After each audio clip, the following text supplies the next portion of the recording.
Hey guys, it's Ability44 here, and I'm going to be reading through the patch notes for February the 8th, 2012 in this video. So I'm just going to be reading through them. I'm going to hit on all of them, so if you want to switch back over to Runescape or whatever the fuck you were doing while listening to my voice reading these out, that would be perfectly understandable. So first up is the graphical patch notes.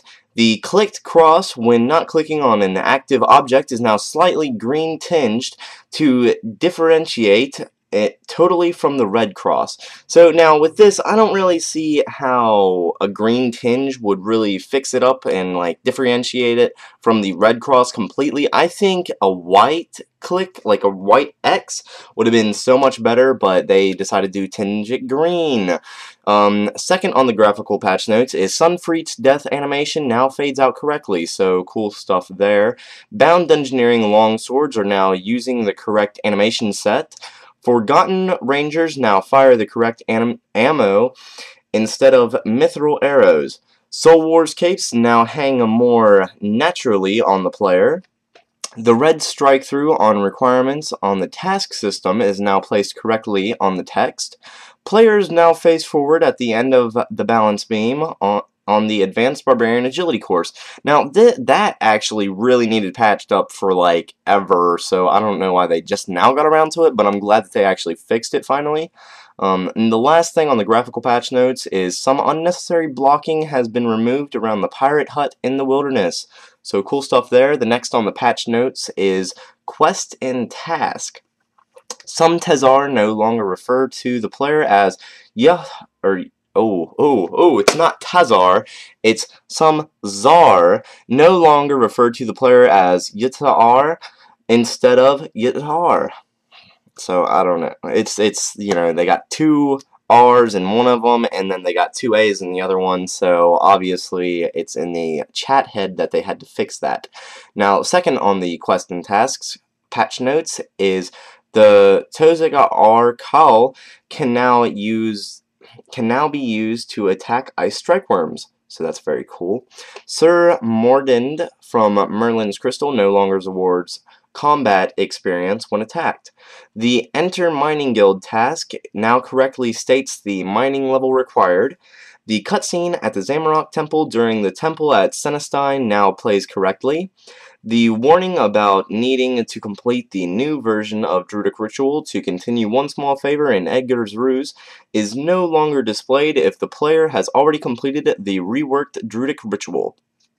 The Tale of Two Cats cutscene is no longer interrupted by the anvil attacking cutscene from Troll Warzone.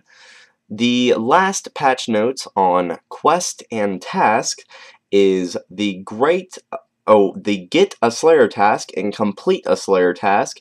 Tasks are now auto-completed if smoking kills has been completed.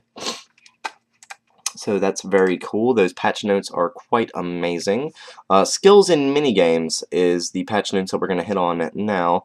The first skills in minigames patch notes are Dominion markers now state that Sunfreet has been slain if all other special battles have been completed without defeating Sunfreet. Fired in Dohaman Tower will now attempt to unequip the player's weapon to the inventory, or if your inventory is full, it will unequip it to your player's bank, or if your player bank is full, it will drop the player's cheapest item to make room in the inventory. So that's pretty fucking awesome, and I really like this update because now you don't have to go through all the bullshit of actually switching to one of the tabs and be like, oh, I'm gonna unequip this. So that's quite awesome. And if any item is dropped, a warning is also shown to state that the item will not be retrievable if the player leaves Dominion Tower. The second patch note, or third, but another patch note for skills and minigames is Stealing Creation Rewards items now correctly award bonus experience when recharged without the need to re-equip them first. The Taberley Circus location has been moved out of the corner of the Flax Field. The easy treasure trail starting point to Giannis now states he is in Burthorpe instead of Taberley. Sliced bananas can no longer be taken out of the mage training arena. And that's all for the skills and minigames patch notes. I'm going to switch over to the miscellaneous / other patch notes now. The Troll Warzone musical tracks Taverly Folk 1 and 2 and Taverly Ambience 1 through 5 have been renamed. The Wooden Workbench skill guide information now correctly states that 5 planks are required instead of 3. It is no longer possible to create ground charcoal on free worlds. Clicking to open 2 skill guides at the same time now opens the correct one. Pickaxes on the smithing skill guide now correctly shows a member-only icon. The Troll Warzone combat supplier is now named Corporal Booth. The player renew potion effect is now constantly removed on death. A spelling mistake has been corrected when a player reaches their daily red sandstone limit. The attack skill guide no longer lists a clockwork syringe as a requirement to wield the brackish blade. It is no longer possible to start a turkey farm using Mackers and the menagerie, then reclaiming him multiple times from Diego. So that's good that that's fixed because nobody wants a fucking turkey farm in their backyard. Tezarek Jad's name when in player's inventory is now correctly capitalized. Metal claws on smithing skill guide now display the correct level required to smith them. So thank you everyone. That's all the patch notes that have been made in RuneScape on this update. So pretty cool. That was the patch notes for February the 28th, 2011. I hope that y'all enjoyed the patch notes. Definitely tell me in the comments what you think about these patch notes, and tell me if you want me to keep on making these patch notes videos, because I think they are going to be very informative. Plus, you don't really have to keep your eyes on them, and you can just kind of switch over while you listen to me read them all out to you, which is pretty cool.